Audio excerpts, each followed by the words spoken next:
Have you considered just how foolish God is? Hello, I'm Coach Lance Meyer of Grass Ministries, and today we're talking about the foolishness of God. You know, it was awfully foolish for God to have his own son brutally murdered, and he allowed that to happen. He was silent. That is a foolish God by any standard.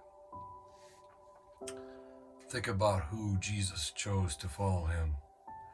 If you've read the book of Mark at all, and any of the Gospels really, you see just how foolish the disciples were when Jesus was on this earth doing miracles and how they really just didn't get it at all.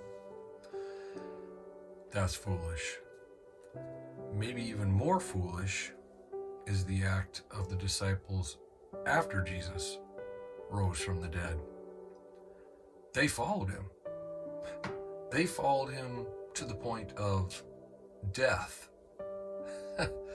Every one of them except for John, who was, put on an island and suffered that way. But all the other disciples died, literally, brutally, a lot of them, for their faith.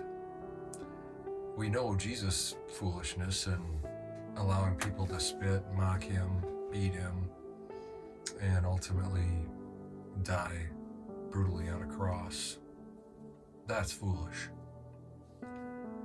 Unless you understand that the foolishness of God is wiser than man's wisdom. And yes, Easter, although seemingly foolish to follow the idea that somebody rose from the dead, but it's true. It's a fact. It happened. Those disciples recorded it and were willing to die